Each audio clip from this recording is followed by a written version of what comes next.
Welcome everyone. Today we have a new episodes with financials issues and many things we're going to discuss today. And most important thing is that we have our guest from USA, Mr. Marc and Mr. Fedrick, and both of them actually very experienced in financial markets.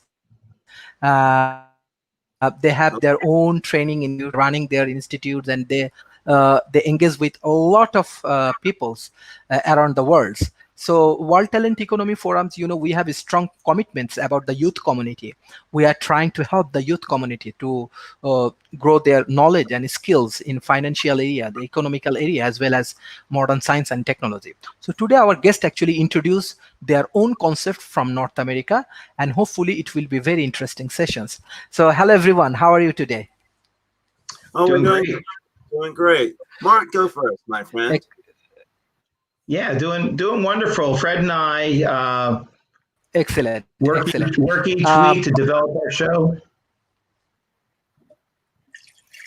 Well, thank you so much okay, excellent. I want to start with Mr. Marc, then Mr. Fedrick. Can you please both of you introduce yourself with our World Talent Economy Forum's audience? Yeah. Sure, absolutely. So, Mr. Marc, been in the financial service industry for 31 years. I used to have hair up here when that began. So 31 years ago, got started in our industry and just found over time that there was such a common need of people to get educated in finance and understanding how money really works. It's such a problem between very, very wealthy and poor. And I know this is a common problem all over the world. And Fred and I, over time, met because we run on the same parallels. We think a lot the same. Our goals, our objectives are to, because of financial illiteracy, is try to educate America one community at a time. We do through a show on IBM TV called Financial Fridays. That's on every Friday at 1 p.m. Seen over 122 countries. And that's been going extremely well. But the whole goal, our goal is to try to get people to think a little bit differently outside of the box, create a larger box for themselves, as Fred and I like to talk about that, and develop ideas that they really have not used or have been taught before in their education from growing up, or education in college, or just being around people who didn't understand and didn't teach them. So they're winging it, and hopefully they're thinking they're going to be doing the right thing at the right time. But if you thought something was true and it turned out not to be true, when would you like to know? That's a common statement that Fred and I use all the time because it's so powerful. And then people sit back and realize, hey, you know what? The best time to understand it is, since I didn't understand it before, you just brought that to my attention, is now. So that's our goal, to get people to just start understanding how money works, develop ideas, especially with younger people and older people as well. I mean, there's a broad spectrum there, because you'd think the older you are, the wiser you might be. But lots of times we get in these comfort zones and we don't want to come out of them. Okay. And our goal is to try to get you to come out of that comfort zone and think, stretch your minds and develop yourself, so we can help and entice and improve your state of mind and money. Excellent. Mr. Fedrick, how do you want to introduce yourself with our World Talent Economy Forum? I have been, thank you, Sharif, for the opportunity to speak on the show today. What I'd like to just say that I've been around for not quite as long as my friend Marc, but I've been around since 1992 in the financial sector in some way or another. I started with estate planning, tax management, asset protection, and teaching that in a way that affluent clientele could digest it. They were mainly my audience at that time. And then I transitioned over to banking. And I stayed in banking for about 10 to about 11 years before exiting and going back to financial advisory, just in a different way, which is what I'm going to demonstrate here in just a moment, of how money works here in the United States. I think there's a lot of similarity to be had between our two countries and how we see money and how we want to utilize money to the most efficient manner. I think there's a lot to say about our economy right now here in the United States, which is, I think, is still good, but I think it's heavily weighted with a lot of different conditions of the United States that's going on, namely the pandemic. I think it's impactful that we're going through an election right now that's having its own impact, no matter which tribe that any of the United States citizens belong to. So there's a lot to be said. There's a lot of turmoil, but where there's volatility, there's opportunity. And I think that's where, if anyone is smart, they'll go with the idea that when blood is on the streets, that's when opportunities present themselves. And it's not time to have paralysis from overanalysis. It is time to actually take actionable steps to improve your circumstances, because every challenge like this, there's people who rise above it and take a new station in life. And that's what both Marc and I would hope that you gather from our presentation. So with that being said, I would like to go into what we call the personal economic model here in the United States. And it is a guideline that we try to live by and understand how money works in the most efficient manner. Here in the United States, I say again, we are dealing with different things like unemployment being a record high, and income is not as great for some families, but those families in middle America are still continuing to work and bring in income for their families, and that income is passing through their lifetime, which we call a lifetime capital potential tank. And I'm going to show this by drawing on the screen. And no money actually going through the lifetime capital potential tank actually stays in the tank. It's just money that flows through all of our lifetimes. And I'm sure you can see a comparison there in Malaysia. And that money flows through here in the United States in the form of cash flow. And then it hits this awful brass plate here called taxes. Now, it's not awful in the sense that it's not necessary. It's awful because there is no real gauge of what it will be, or what it will be when people are starting to slide into retirement in the United States. So a lot of money that's been saved. We don't know who the president will be, nor what our deductions will be in the United States that will offset that and allow us to use our money in the most efficient manner. But when we meet most people, and I think I can speak on behalf of Marc, most people don't even have this in the United States. Now, I just heard from Sharif that in Malaysia, people already have a certain degree of financial literacy in regards to saving and allowing their monies to compound. Well, in the United States, unfortunately, there's a large segment of the population that the money flows straight through. They pay the taxes, and that money goes right out for current lifestyle and is gone forever.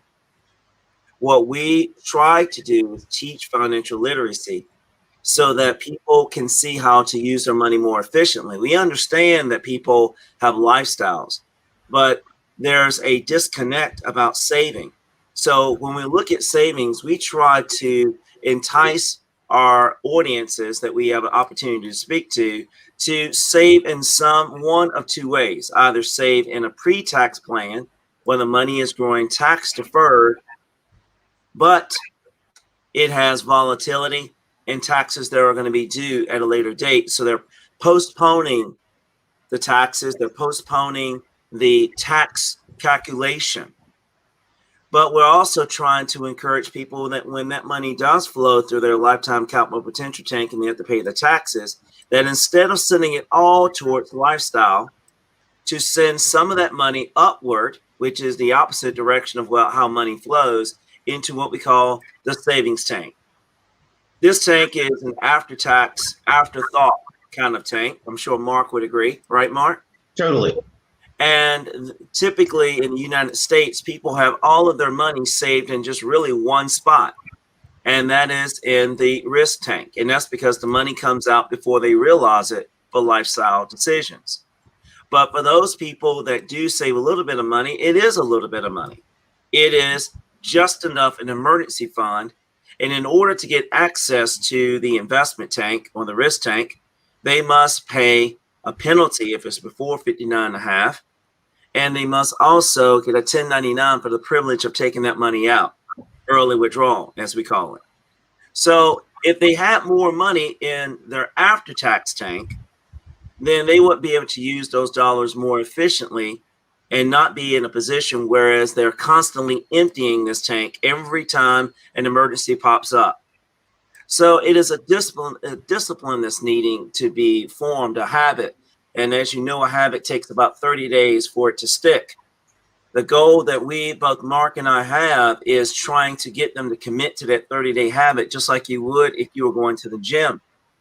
But 80% of what you do in the gym, 80% of what you do to change your health is done outside of the gym. And 20% of it is in the gym. And that 80% is how you eat. So if income is how people eat and you eat what you feel, we have to get people to save more money. So the goal is not only save the money, but if we can show them how to use every dollar twice, that is our goal. And I don't know if we're going to have time enough to kind of go into that discussion. Maybe Sharif will have us back to kind of go into that discussion at a later date. But the goal that we really have in the United States is when you head into retirement, and you're going to see the screen change here, guys, and they go into what we call Social Security here in the United States. That pipe looks very thin compared to your lifetime capital potential tank. And one day, that tank is going to be gone. And the Social Security pipe is very small and is bolted on to the tax filter. So a lot of people in the United States are surprisingly unaware that they have to pay taxes on their Social Security of about 50 to 85%.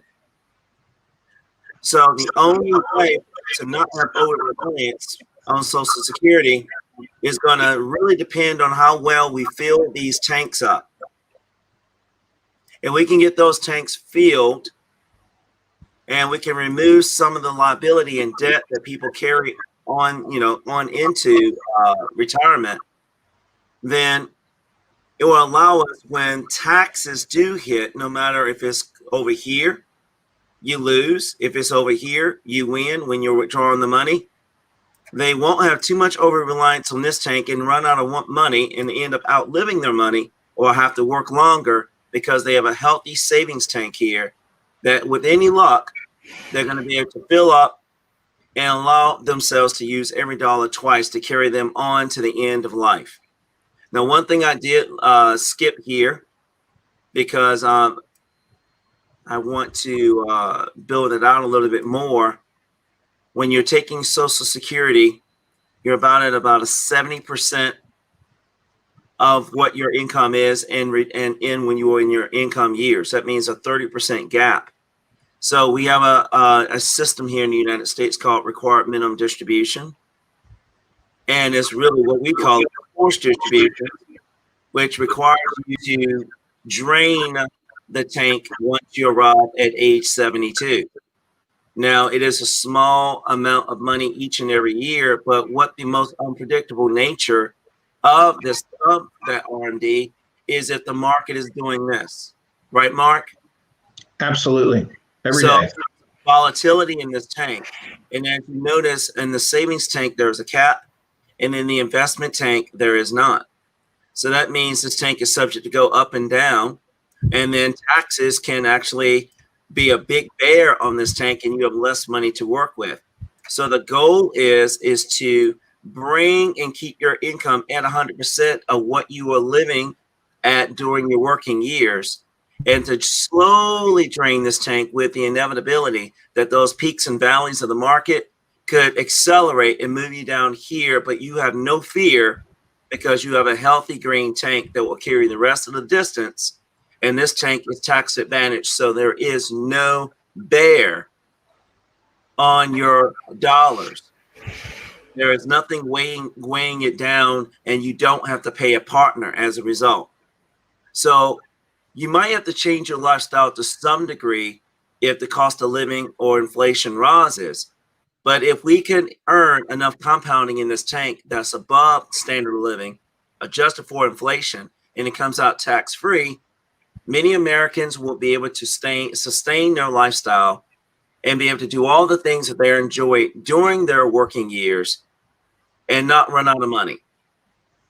So the goal is to not outlive your money and be in a position where you can leave a legacy for your beneficiaries so that they don't have to start where you started. They can start a little bit higher, maybe not a lot, depending on what you do, depending on how well you save, but they won't start where you started, and they're able to go to college, educate themselves, learn more about how money works, and then that generational wealth will carry forward from generation to generation. So, Sharif, did that make a lot of sense, how I broke that down? Exactly. Okay. So the other talking points here in the United States that we, kind of have a big problem with is debt. Okay. We have a lot of problems with debt. Do we not, Marc? Yeah, well, I got to say the average person here in the United States has about $40,000 worth of credit card debt. That's a pretty high number, but that's statistically what it is here in the United States. I don't know what it is in Malaysia, but in the United States, 40,000 is the average debt. Credit cards. That's just credit cards. Well, here in the United States, we tend to live on the credit system. I'll gladly pay you Tuesday for a hamburger today, kind of thinking. And you guys might not know that adage from Popeye. Okay, right, Marc? That was a wimpy kind of statement that he would tell everybody. That's kind of how we do things here in the United States. We kind of borrow ourselves into oblivion. And no matter what we do, we can never save enough. So the road to debt and financial ruin here in the United States is what Marc just said, credit card debt. So we have a job and we're bringing in income. And then as we bring in the income, we pay our taxes, which is what I just described to you a minute ago. But we can't afford to save and invest. So remember in the early part when I was showing you the personal economic model, the PEM model, as we call it, they can't afford to save. And this is how we meet them. And all of the remainder of that money is going towards lifestyle. So every dollar is being used once, not twice. And it's not being used efficiently. So it's going straight out towards lifestyle choices. And as I say all the time, if you have a home, if you have a mortgage, it costs a lot to live inside. So what we try to do is to help people understand is that there's a better way.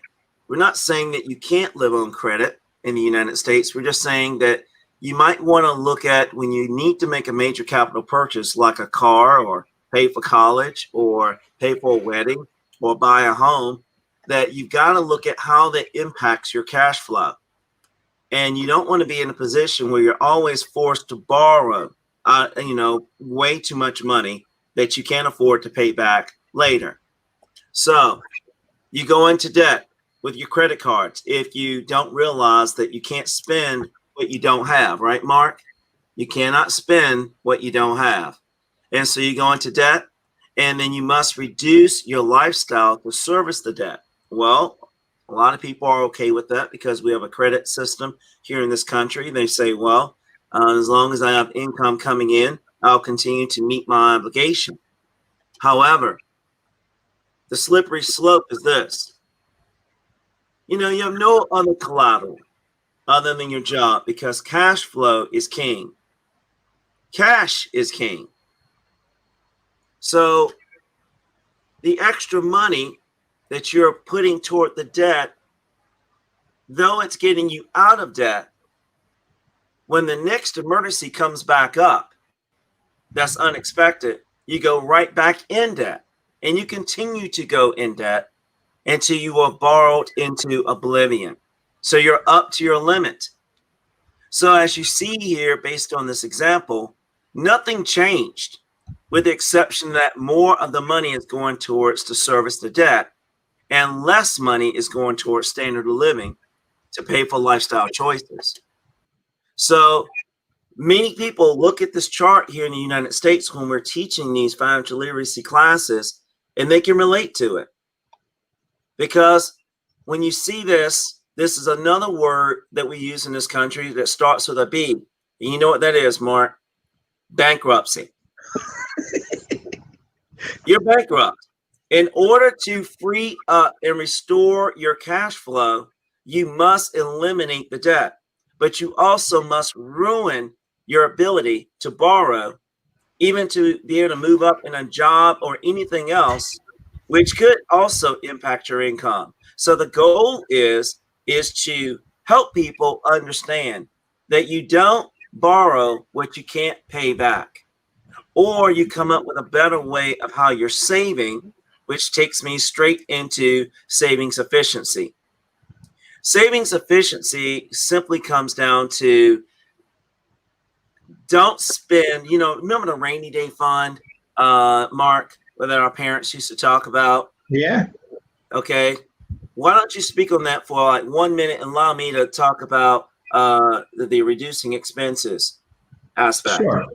Well, I mean, growing up here, we rainy day fund, emergency money. I mean, we supposedly, I know me growing up, parents would take a portion of their income and set it aside, okay, for emergency purposes, okay.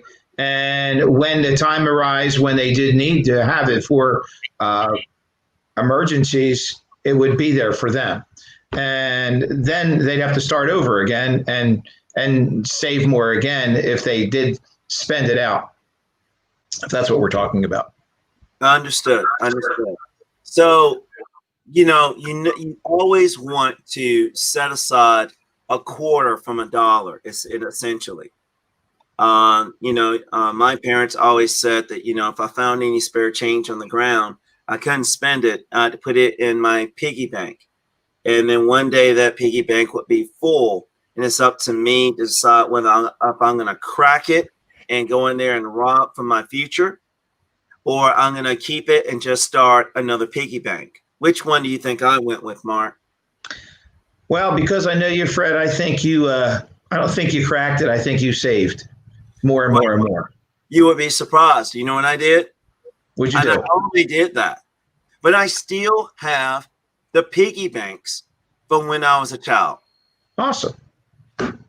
I keep it because it was symbolism. My parents instilled such a value system in me that I never felt the need. That almost made me a little paranoid to actually break it because I never knew what the future would hold. So up in my closet, and one day when you come to visit me, I'll show you the piggy bank. And you were like, I thought that was just a story you were telling. No, it's a good story. I got to write that one down, Fred. The piggy bank story. Yeah, the piggy bank story. And those who know me have been in my home. They've seen it. So this example kind of plays well in it. So a lot of the Americans in the middle market are earning about $102,000 in income. Seriously, that's on average. And that $102,000 income, typically, and Marc, you might have umbrage with this, but typically I find that a lot of people are saving about $500 a month, whether that be in the yellow tank I just showed you that has risk, or they may be saving, in addition to that, money in the emergency fund in the green tank. But let's say for this example that they're saving about $6,000. Is that fair? So yeah. The rate of return on average here in the United States, with all the peaks and valleys in the market, whether if anyone agrees or not, is about 6%, 5 to 6%. Wouldn't you agree with that, Marc? Yes. Okay, about 5 to 6% with all the peaks and valleys. Now, it's going to look a little bit different here post-COVID or during the COVID period until we overcome the time period that we're in. But let's still say that the market is still doing well enough that people can, on average, expect to earn about 6% on their savings. Well, that works out to be about $360 in interest and compounding on that $6,000. And we assume that if you're not saving, you're spending, right, Marc? Yes. That's $96,000 going toward lifestyle.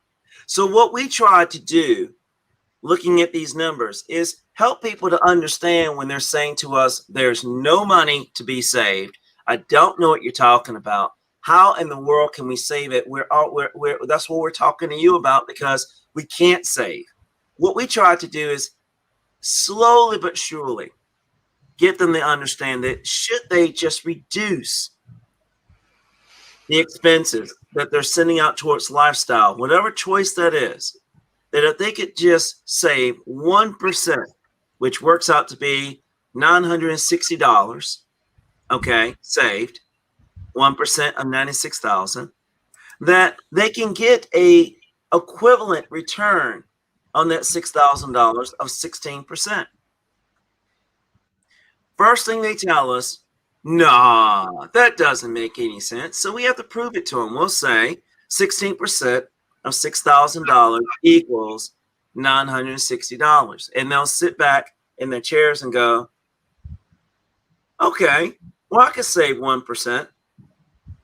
But then we try to encourage them to still see it that 1% does not make a huge impact on the future, that you could possibly save more. So we typically go here and we'll up this percentage.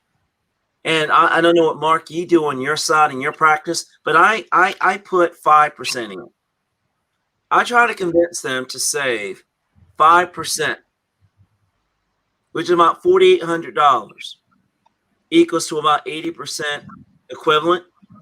And it puts them in a position where they're saving more, tax advantaged, getting the same amount of compounding, maybe not as high of a interest rate, but if I can help them earn 5 to 6% steady Eddie compounding interest that's growing tax deferred greater than the standard of living, adjusted for inflation, and it come out tax free, that's a discussion that I would like to have with you.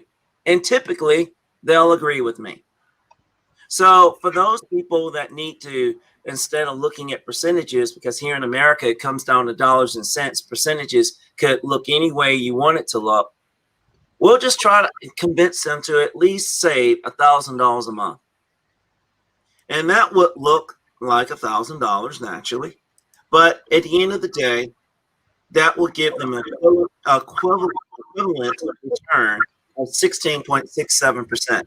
And there they are trying to fight for 6%, okay, in the market that is unpredictable, when they could simply save that money and get a return that is not filled with risk and doesn't come with a partner, right, Marc?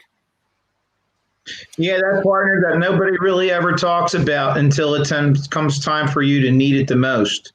Well, hey, I mean, you can either pay the tax or you can visit the Department of Corrections, right? Okay, there is no other option.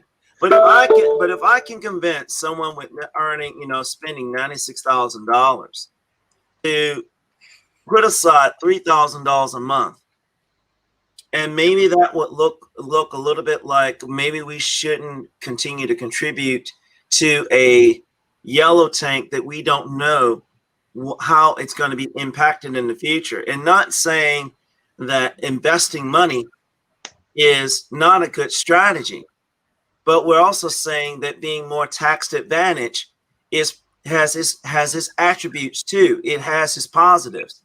It doesn't put all your dependency on something that has a lot of unpredictability based on what's going on in the government and what's based on tax plans and what's based on you don't know what the future holds if you need to get your hands on money with the unpredictability and uncertainty of the world right now. Many people have 401ks, and right now in the time of COVID, they are frightened out of their mind to go into those accounts because of the 10% penalty for early withdrawal. And they have families and they have children that have needs, and to go in it, they're going to get hit with a pretty heavy tax penalty. And a 1099 for monies that have not been taxed yet, and it's going to be added to that year's income, and it's going to knock them into a higher tax bracket. So isn't it kind of self-defeating, Mark? It kind of cancels itself out, doesn't it? It does. The only break that they gave just this year is that 10% penalty is not there if you're under 59 and a half and you want to draw money out of your qualified plan or your IRA or your 401k. But that's just this year. Yeah. So I got to pay tax on it. That's just this year. And you know, that's temporary, right? When we're back to normal, which is what here in the United States we're trying to get back to remove those that opportunity cost, right, Mark? You know, a lot of people don't pay attention to opportunity cost, but opportunity cost is simply if you spend $100 you didn't have to spend, you not only lost control of that $100 or the use of that $100, but what that $100 could have done for you had you been able to save it and invest it. So taxes are opportunity costs.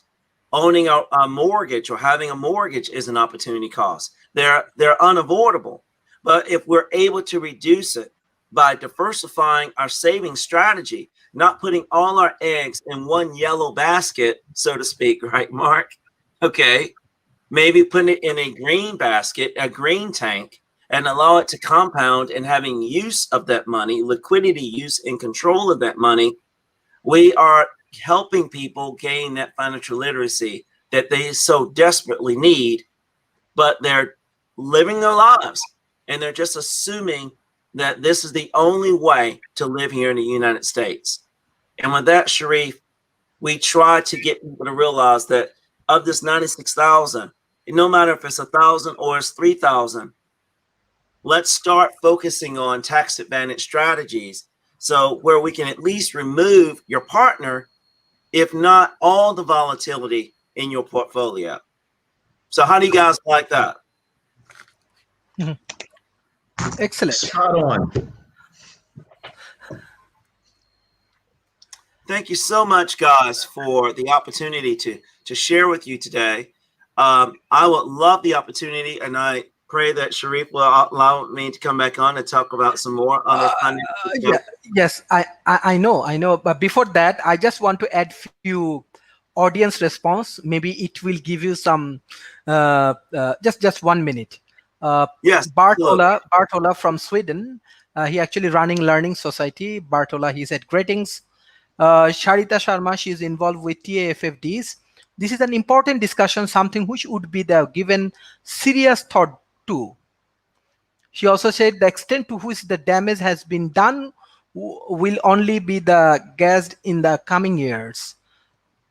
Mohammad Sohail Rana, hello sir, thanks to be a part of the great discussion with World Talent Economy Forum. Abuyaz Mustain, it is a great discussion with talented guests, learning a lot. And Araf Mehraj, hello sir, are the government financial aid after pandemic the only solution to organization financial recovery? I think there is a more audience from around the world, from Europe, from Asia, everywhere. Many audience actually joining with your sessions. They are really enjoying your presentation. They're really enjoying your presentations. More audience will join. Thank you for your valuable times for today. And definitely World Talent Economy Forum futures, we're going to invite you more.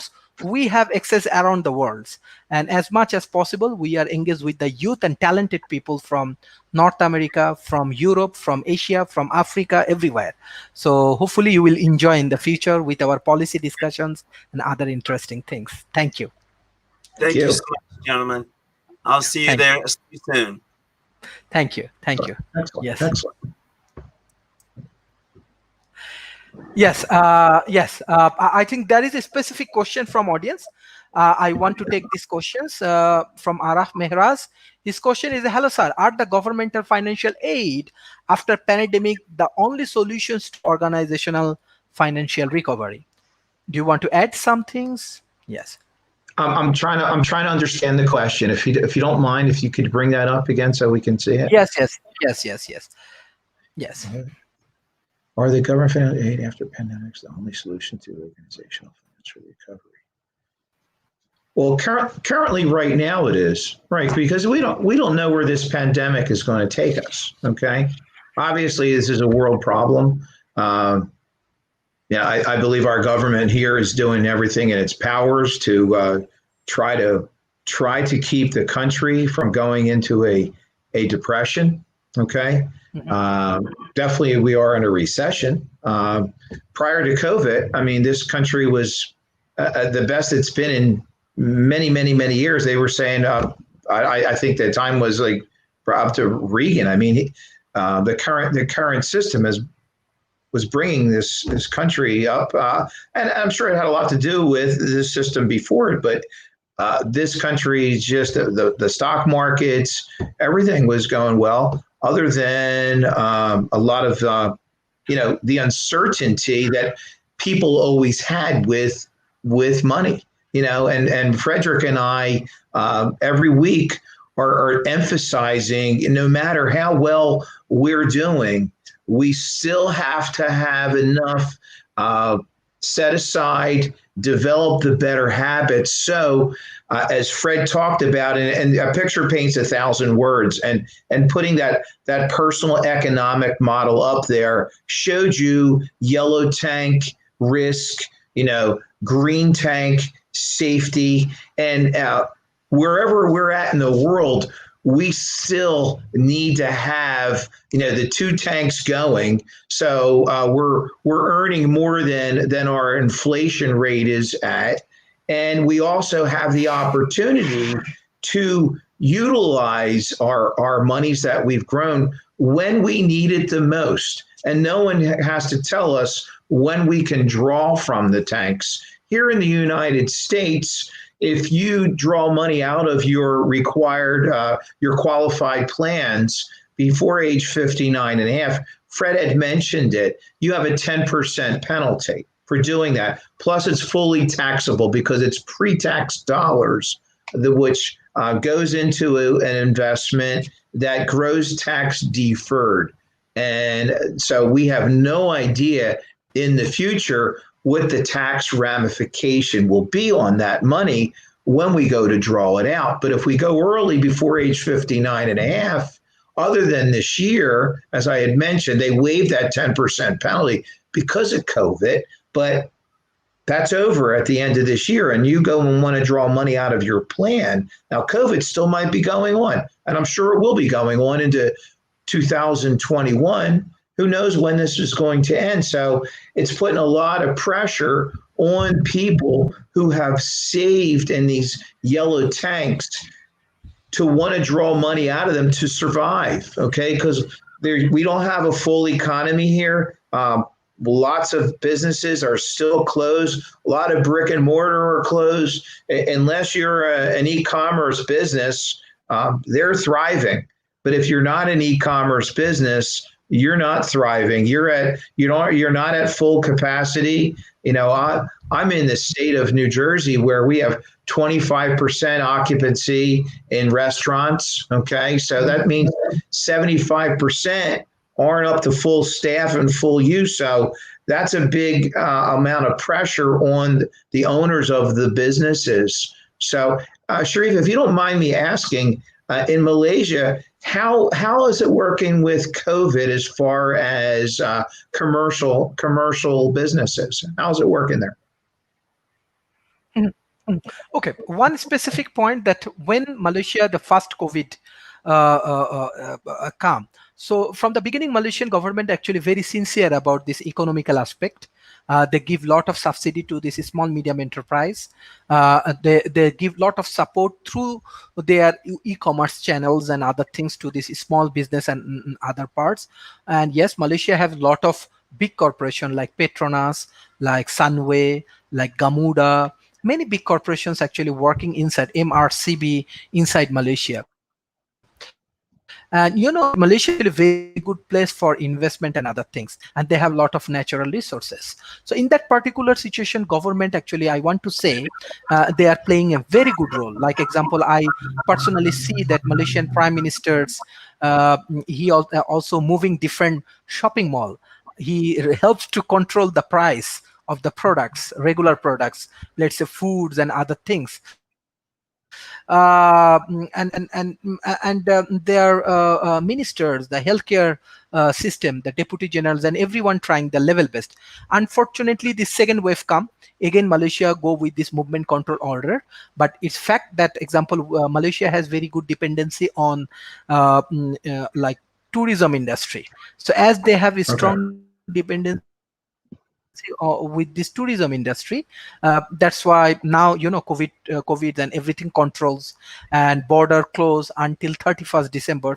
So in that situation, yes, especially hotels, restaurants, and this kind of the business, those who strongly have engagement with this tourism and other thing, it's affected. On the other hand, Malaysians government locally, let's say, as their international tourism affected, they are trying to more focus on local tourism, national tourisms, and this kind of things. They have 32 million peoples. So this is the way that with the collaboration of technology, with different kind of subsidy from the governments, they are trying to overcome from this situation. But my observation, like until we are okay, we do not have a lot of problem and challenges. But my thing is that, like, what will happen until we get the vaccine? Definitely it's a big questions. We have to understand when the vaccine or appropriate solution come, and when we go for the international business. This is very important. This is very important.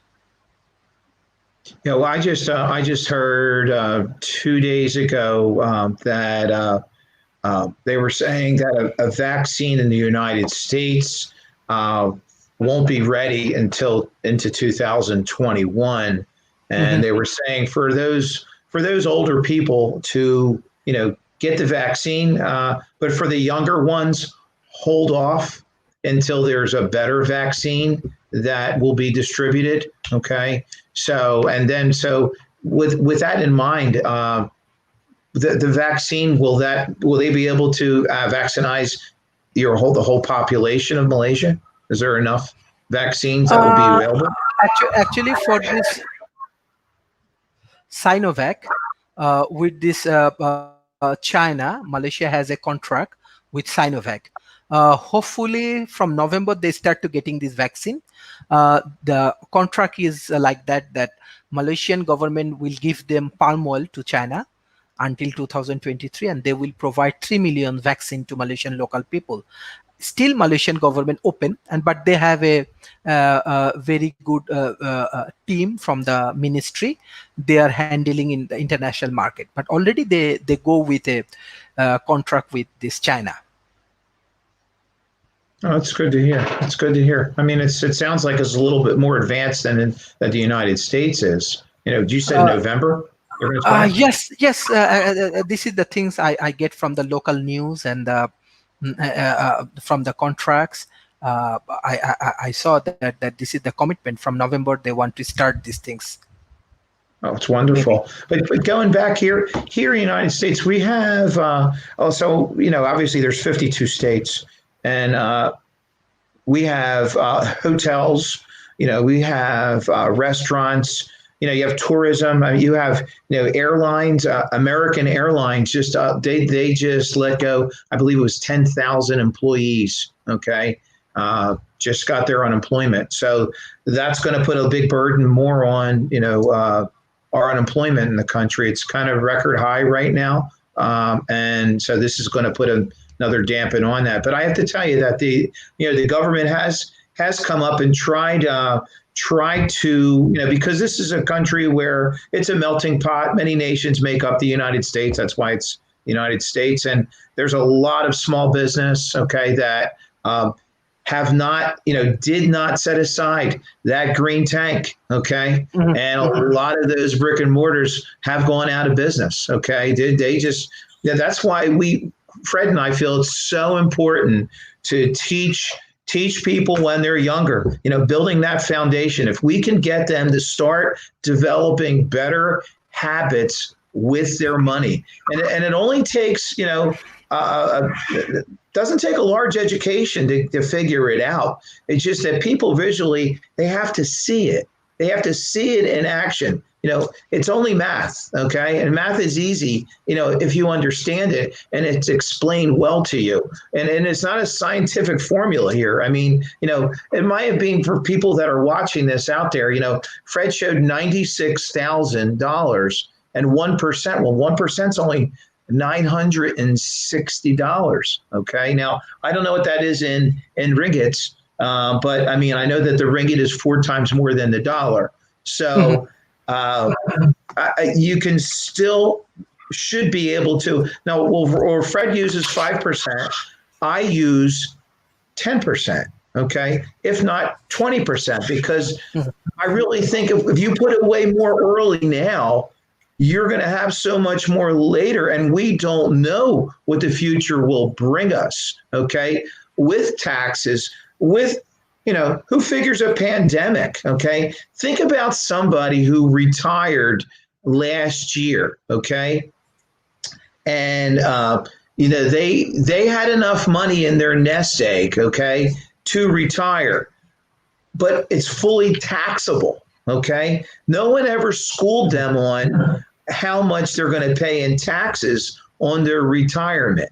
So we emphasize funding that green tank, okay, as much as you can put in that green tank when you're younger, okay, or if you're older, you still have to put a little more money in that tank to get it full.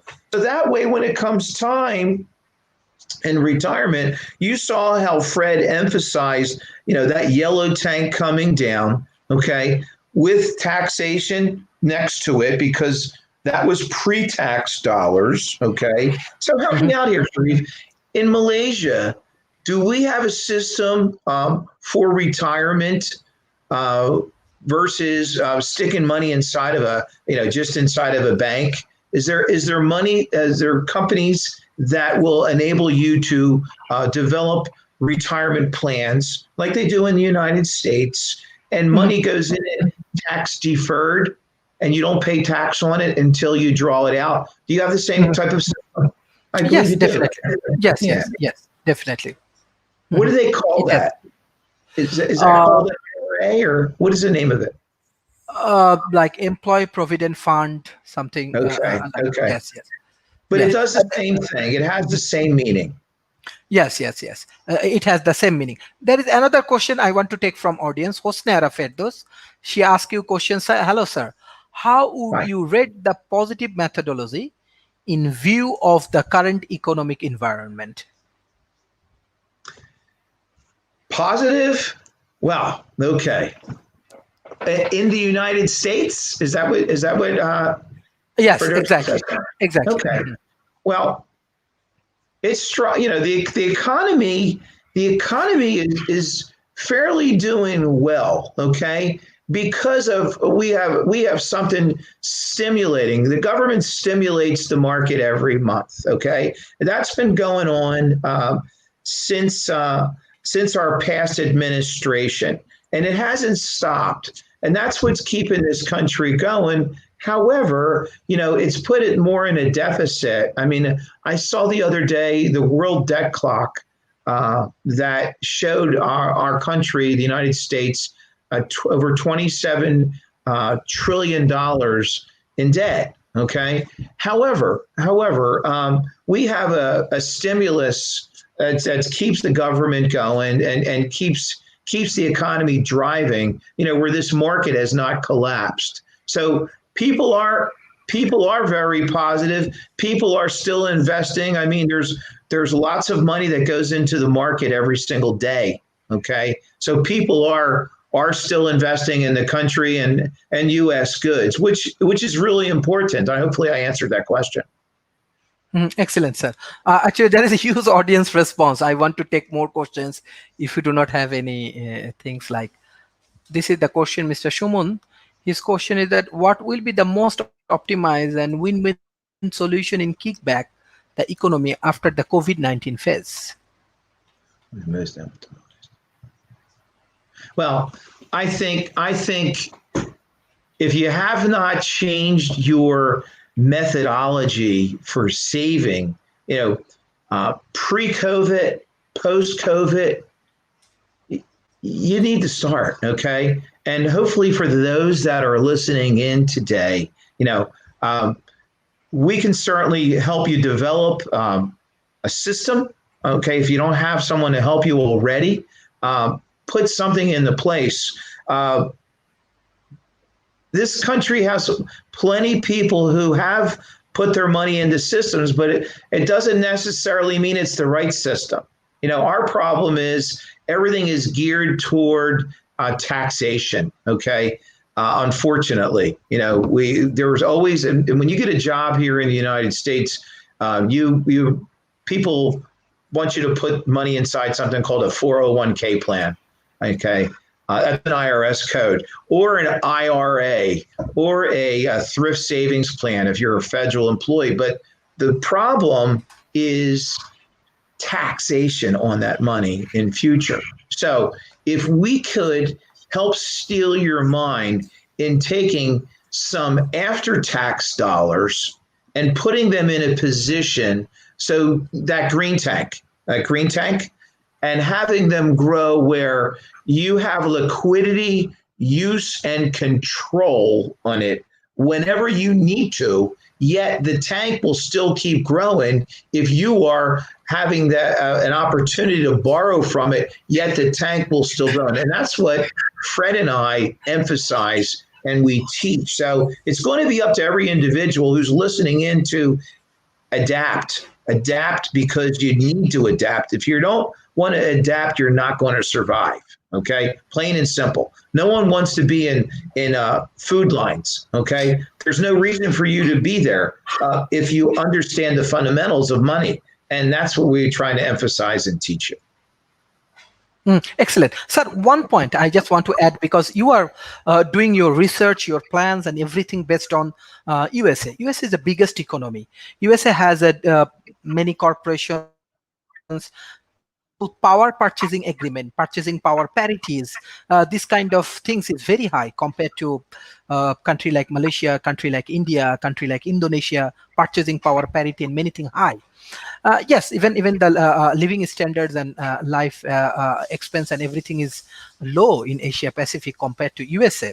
But my question is that, like, have you ever do any kind of research on the developing nations, how actually their economy, especially individual economy, actually they are running, and how they actually manage their financial needs and other things?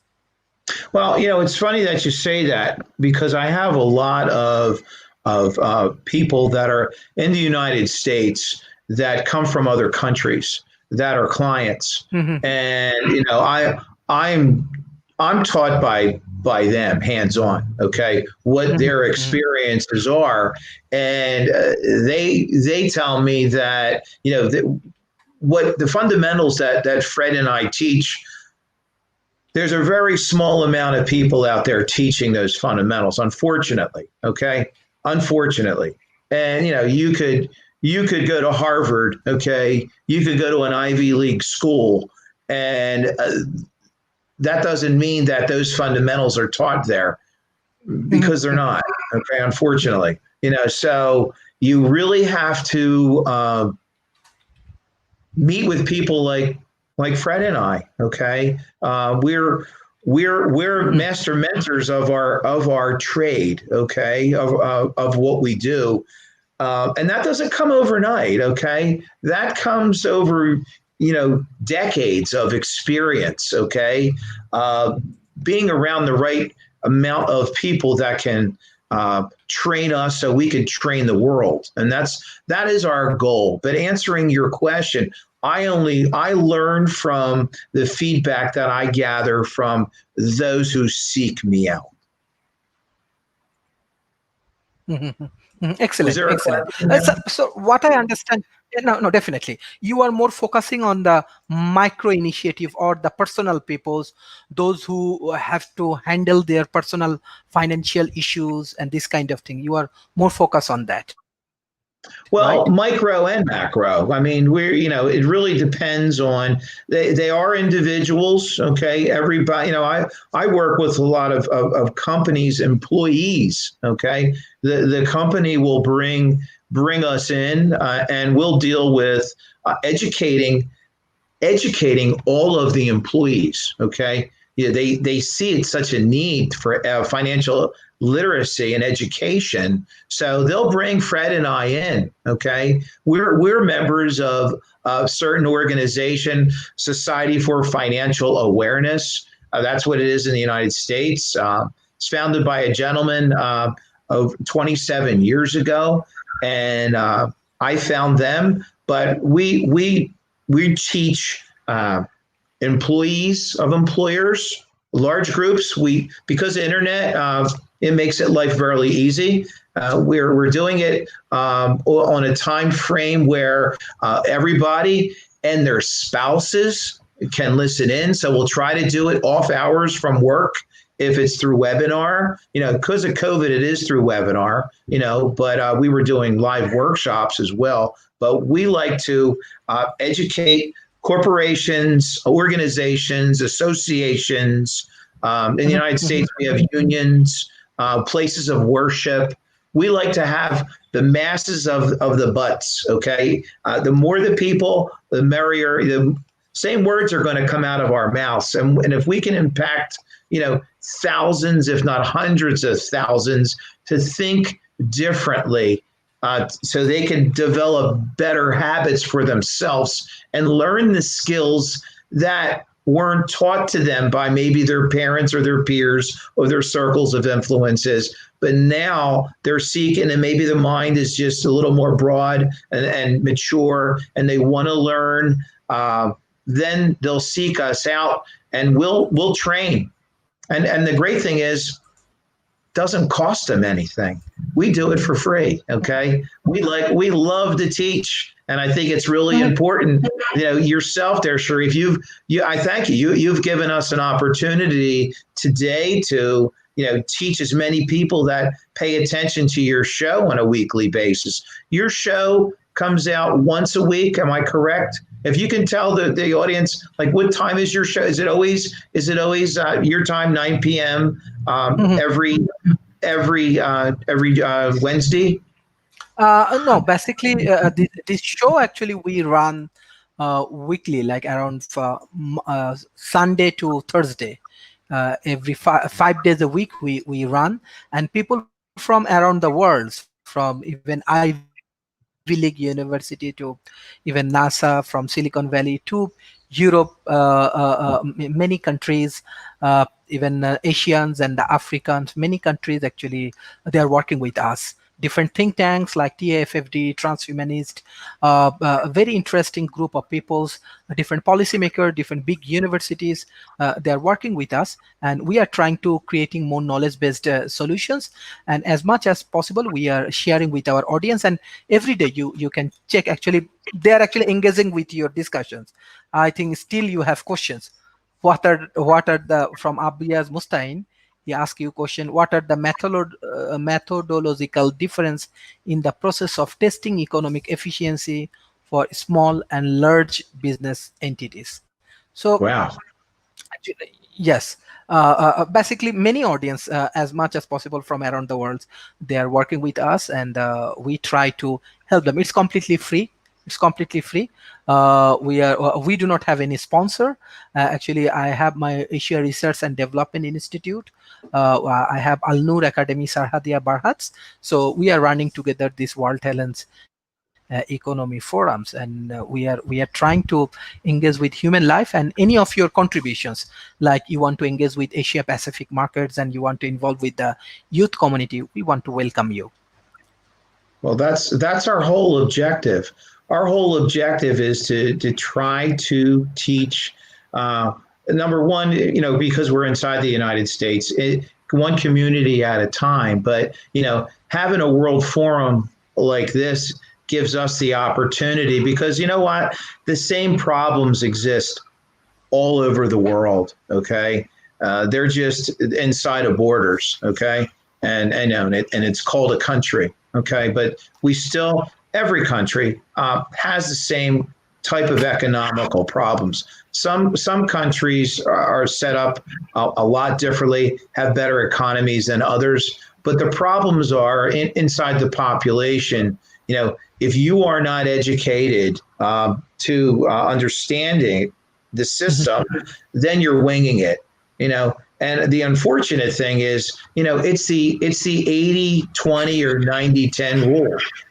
10% of the population understand the problems. The other 90% or the other 80% live with the problems and don't make themselves any smarter. They just live with the problems. And the unfortunate thing is they don't try to make a difference. So if we can understand and set that 90 and 80% apart to think differently, that's our whole objective, to make you rationalize and think outside of your box. And that's what we do. We try to teach the basics of money. Just by you saw the graph, you saw how we have that pen, the personal economic model. That model there was developed by a gentleman that Fred and I idolize, we work with, and it's called the Circle of Wealth. And we've been trained on it to be master mentors of it. Actually, Fred's a coach, and we teach people, just like yourself and just like everybody else listening, on how to understand and focus in on, getting the yellow tank filled up, getting the green tank filled up, but showing you how you can have a system in place so your money's going to last as long as you do, because that's the problem today. Biggest problem, biggest fear that we have in retirement is, how long will my money last? Okay, will last as long as I do. And if we can get that fear out of your head, think of how much happier we would be every day. A lot of people walk around with a chip on their shoulder because they think they're going to have to work the rest of their life. Okay, and if they just did a couple tweaks and changes that we can help them, it's going to help them. It's going to help the people around them. They're going to feel better. They're going to be, they might spend a little more money that they really didn't realize they could have to spend. People sit back and don't spend. They go ahead and die, and then it's left to the next generation. And the people that they left come from didn't really enjoy their life because they really didn't understand their money. So that's our goal, is to emphasize and try to help the infrastructure and the foundation develop so they can enhance and improve their current state of living presently, and then the legacies they leave behind as well, in a tax efficient manner. Mm-hmm. Excellent. Can I take a question from audience? You can. I'm approaching my. I'm going to practice. It's going to have to be probably my one last question. Okay. Exactly. Okay. And you can give your concluding remarks. I know that you are in hurry. Maybe you have your show. So, what are the strategies the government will set after the COVID, which help to boost up the economy? Onika Shams. Well, here's the unfortunate thing. We have an election coming in 14 more days here in the country. And that being said, we have no idea, who, if the current administration is going to stay in power in an office, then there's a plan already mapped out in place that he has to keep this and get this country going forward versus going backward. Now, if he's not the new president, it's a guessing game. We don't know what's going to happen, so we have no idea. Everybody has their own platform that they talk about to be reelected, and unfortunately that's been a big thing, talking about reelection more than the COVID. I mean, the COVID should be on the front burner and trying to get this thing conquered. Although I know they're trying, and it has slowed down, but we also have a second wave as well here in the country where it has brought on more deaths. I believe there's over 200, and I think the last, what did I see? 227, but I might be late on that. Every day it's usually a couple thousand more people, but we don't know. I wish I could answer that question. If it's going to stay under the current regime, I think we're going to be booming. I mean, I really do. That's my personal feeling. Now, if we come out and we have a new administration in there, it's going to be a guessing game, and no one knows what's going to be going on. Mm-hmm. Excellent, sir. I know that you have your other sessions and everything. Thank you for your valuable time. Actually, World Talent Economy Forums.